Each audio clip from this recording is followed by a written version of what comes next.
மேற்கு வங்கத்தில் திரிணாமுல் காங்கிரஸ் கட்சியின் ஆட்சி நடந்து வருகிறது. மம்தா பானர்ஜி முதல்வராக ஆட்சி பொறுப்பில் உள்ளார். ஆகஸ்ட் 8ஆம் தேதி இரவு கொல்கத்தாவில் உள்ள ஆர்ஜி கார் மருத்துவமனையில் பயிற்சி பெண் டாக்டர் பாலியல் பலாத்காரம் செய்து கொலை செய்யப்பட்ட சம்பவம் நாட்டையே அதிர்ச்சியில் ஆழ்த்தியதோடு பெருமளவில் நாடு தழுவிய போராட்டம் நடைபெற்று வருகிறது. இந்த பிரச்சனை நாளுக்கு நாள் பெரிதாகிக் கொண்டே போவதோடு மம்தா அரசியலையும் பெரிதும் பாதிப்புக்குள்ளாக்கியுள்ளது. தற்போதைய மம்தா அரசுக்கு கடும் நெருக்கடியும் ஏற்பட்டுள்ளது. நாடெங்கும் எதிரொலிக்கும் இச்சம்பவத்தில் மேற்கு வங்க அரசுக்கு எதிரான போராட்டத்தை பாஜக தீவிரப்படுத்தி உள்ளது. இந்தியா கூட்டணியில் உள்ள அனைத்து கட்சிகளும் இச்சம்பவத்தில் திரிணாமுல் காங்கிரஸ் அரசை குறை கூறுவதால் முதல்வர் மம்தா கோபமடைந்துள்ளார். மம்தா அரசையும் காவல்துறையையும் கொல்கத்தா உயர் நீதிமன்றம் கடுமையாக விமர்சனம் செய்த நிலையில் இப்போது உச்ச நீதிமன்றமும் தாமாக முன்வந்து இச்சம்பவத்தை விசாரணைக்கு எடுத்துள்ளது. நிறைய தடயங்கள் மற்றும் சாட்சியங்கள் கலைக்கப்பட்டுள்ளதாகவும் மம்தா பேரணி நடந்ததோடு மருத்துவமனையும் சூறையாடப்பட்ட சம்பவத்தால் அங்கிருந்த சாட்சியங்கள் கலைக்கப்பட்டிருக்கலாம் என்று எதிர்குரல்கள் எழுந்துள்ளது. இந்த நிலையில் சம்பவத்தின் உண்மை தன்மையை ஆராய உச்ச நீதிமன்றமே சூமோட்டோ என்று அழைக்கப்படும் தானாக முன்வந்து வழக்கை எடுத்து விசாரிக்க முடிவு செய்துள்ளது. இதனால் இச்சம்பவம் தொடர்பான சில கேள்விகள் இன்று நடக்கும் விசாரணையில் ஆராயப்படும் என தலைமை நீதிபதி சந்திரசூட் தெரிவித்துள்ளார். மம்தா அரசு குற்றவாளிகளை காப்பாற்றும் முயற்சியில் ஈடுபடுவதாகவும் வழக்கை வேறு கோணத்தில் திசை திருப்ப முயற்சிப்பதாகவும் கூறி வெளிப்படையாகவே மம்தா அரசின் மீது பகிரங்கமாக எதிர்க்கட்சிகள் மட்டுமல்ல, மருத்துவமனையில் உள்ள மருத்துவர்கள், குறிப்பாக இறந்து போன மருத்துவரின் பெற்றோரும் நேரடியாக குற்றச்சாட்டை வைத்து வருவது குறிப்பிடத்தக்கது.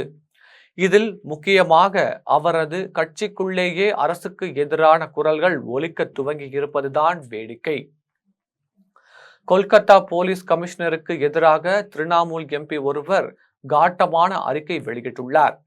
அவருக்கு போலீஸ் சம்மன் அனுப்பியது. அதை ரத்து செய்ய கோரி அவர் உயர் நீதிமன்றத்தில் வழக்கு தொடர்ந்துள்ளார். மற்றொரு எம்பி இவரது அறிக்கையை கண்டித்துள்ளார். மம்தாவின் உறவினரும் திரிணாமுல் கட்சியின் பொது செயலாளருமான அபிஷேக் பானர்ஜி இதுவரை இந்த விஷயத்தில் வாய் திறக்கவில்லை. கொலை சம்பவத்தை கண்டித்து மம்தா நடத்திய பேரணியிலும் அவர் பங்கேற்கவில்லை. இந்த விஷயத்தில் மம்தா மீது அவர் அதிருப்தியில் இருப்பதாக தெரிகிறது. வெளிப்படையாக கருத்து சொல்லாமல் தவிர்த்தாலும் இச்சம்பவம் அரசுக்கு, குறிப்பாக காவல்துறைக்கு எதிராக கோபத்தை உருவாக்கி உள்ளது என திரிணாமுல் காங்கிரஸ் நிர்வாகிகள் ஒப்புக்கொள்கின்றனர். கொலை சம்பவத்தை மறைக்கவும் குற்றவாளிகளை காப்பாற்றவும் காவல்துறை வழியாக மம்தா அரசு முயற்சி செய்வதாக பொதுமக்கள் மத்தியில் சந்தேகம் பரவி இருப்பதை வெளிப்படையாக தெரிகிறது. ஏனெனில் கொலை அல்ல, தற்கொலைதான் என முதலில் தகவல் பரப்பப்பட்டது. உடல் இருந்த நிலையை பார்த்தாலே அப்பட்டமான கொலை என தெரியும் போது ஏன் தற்கொலை என்று கூற முயன்றார்கள் என்பதே முதல் கேள்வி. பொய்யை கூற முடியவில்லை என தெரிந்ததும் ஒரு ஆசாமிதான் குற்றவாளி என அறிவித்து ஒருவரை கைது செய்தனர். பிரேத பரிசோதனை, மேஜிஸ்ட்ரேட் மற்றும் சக மருத்துவர்கள் மற்றும் உறவினர்கள் முன்னிலையில் வீடியோவும் பதிவு செய்யப்பட்டு நடந்தது என்பது குறிப்பிடத்தக்கது. பிரேத பரிசோதனை முடிவுகள் கேட்பதற்கே நெஞ்சு பதறுகிறது. அதாவது ஒன்றுக்கும் மேற்பட்டோர் பலாத்காரத்திலும் சித்திரவாதையிலும் ஈடுபட்டதை உறுதி செய்தது. மேலும் சம்பவம் நடந்த மருத்துவமனையின் முதல்வர் அவசரமாக இடமாற்றம் செய்யப்பட்டு 24 மணி நேரத்திற்குள் மற்றொரு கல்லூரியின் முதல்வராக நியமிக்கப்பட்டார். அவரிடம் 4வது நாளாக நேற்றும் சிபிஐ விசாரணை நடத்தியது. கள்ளக்குறிச்சி கனிகாமூர் ஸ்ரீமதி மரணத்தின் போது நடத்தப்பட்ட கலவரம் போல் இங்கும் திடீரென்று சம்பவத்தை கண்டிப்பது போன்று கலவரக்காரர்களை கொண்டு கலவரம் செய்யப்பட்டு தடயங்கள் அளிக்கப்பட்டுள்ளது. அடுத்தடுத்து நடந்த குளறுபடிகள் மம்தா அரசு இதுவரை சந்திக்காத நெருக்கடியை எதிர்கொள்ள வைத்துள்ளது என கட்சி சார்பற்ற அரசியல் விமர்சகர்கள் கூறுகின்றனர். கொலையான பயிற்சி டாக்டரின் தந்தை ஒரு பேட்டியில் மம்தாவை காரசாரமாக விமர்சித்தார். இதுவரை மம்தாவை முழுமையாக நம்பினேன். ஆனால் அவர் சொல்வதும் செய்வதும் வெவ்வேறாக இருப்பதை கண்கூடாக பார்த்த பின் அவர் மேல் நான் கொண்டிருந்த நம்பிக்கைக்காக வெட்கப்படுகிறேன் என அவர் கூறினார்.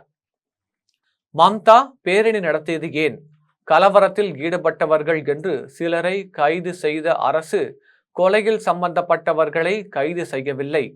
சிசிடிவி காட்சிகள் குறிப்பிட்ட பகுதிகளில் மட்டுமே இருப்பது ஏன் போன்ற கேள்விகளுக்கு இன்னமும் விடை இல்லை. சம்பவம் இந்த அளவுக்கு விஸ்வரூபம் எடுக்கும் என்று மம்தா எதிர்பார்க்கவில்லை. உயர் நீதிமன்றத்தில் தன் அரசுக்கு எதிராக நீதிபதிகள் வெளியிட்ட கருத்துக்களை அரசின் சார்பில் ஆஜரான சீனியர் வழக்கறிஞர்கள் கேள்விகளுக்கு பதில் கூற முடியாமல் நின்றது துரதிருஷ்டம் என மம்தா தன் அமைச்சர் ஒருவரிடம் வருத்தப்பட்டுள்ளார். பலம் பொருந்திய திரிணாமுல் காங்கிரஸ் கட்சி இதுவரை பல அரசியல் புயல்களை எதிர்த்து நின்று போராடி ஜெயித்துள்ளது. ஆனால் இந்த விவகாரத்தில் நீதி தவறினால் வெல்வாரா அல்லது வெற்றி பாதையில் இருந்து தடம் புரள்வாரா என்பதை பார்க்க அனைத்து கட்சிகளும் ஆவலுடன் காத்திருக்கின்றன. மருத்துவ சமூகமும் மேற்கு வங்க மக்களும் இளம் பயிற்சி டாக்டருக்கு நேர்ந்த முடிவுக்கு நியாயம் கிட்டுமா? அரசியல் சூழலில் இதுவும் காணாமல் போகுமா என கணிக்க முடியாமல் தவிக்கின்றனர். இந்த சூழலில் மம்தாவுக்கு கொல்கத்தாவை சேர்ந்த பிகாம் 2ஆம் ஆண்டு படிக்கும் கீர்த்தி சர்மா என்ற மாணவர் இன்ஸ்டாகிராம் சமூக வலைதளத்தில் இந்திராவை போல மம்தாவையும் சுட்டு கொல்ல வேண்டும் என சர்ச்சைக்குரிய வகையில் பதிவிட்டார். மேலும் உயிரிழந்த பயிற்சி பெண் டாக்டரின் புகைப்படத்தையும் அவர் வெளியிட்டார். இதன்படி வழக்கு பதிந்த போலீசார் கீர்த்தி சர்மாவை கைது செய்தனர். மாறுதல் பெற்ற மருத்துவர் குற்ற பின்னணியில் இருப்பது தெரிய வந்துள்ளது. உடனடியாக வேறு மருத்துவமனைக்கு எப்படி பொறுப்பேற்பார்? யார் அவருக்கு உதவினார்கள் போன்ற கேள்விக்கு விடை இல்லை. நாலா பக்கமும் நெருக்கடி வந்துள்ளது மம்தா ஆட்சிக்கு. என்ன செய்ய போகிறார்கள் மம்தா? குற்றவாளிகளை காப்பாற்ற தன்மேல் கரிபூசி கொள்வாரா அல்லது உண்மை குற்றவாளிகளை கண்டுபிடித்து கடும் தண்டனை கொடுத்து நீதியை நிலைநாட்டி தன் ஆட்சியை தக்க வைப்பாரா என்று பார்க்கலாம். நெருக்கடியான சூழல் வந்தால் ஆட்சிக்கு பங்கம் வரும். கண்கொத்தி பாம்பாக எதிர்க்கட்சிகள் காத்து கிடப்பது தெரிகிறது.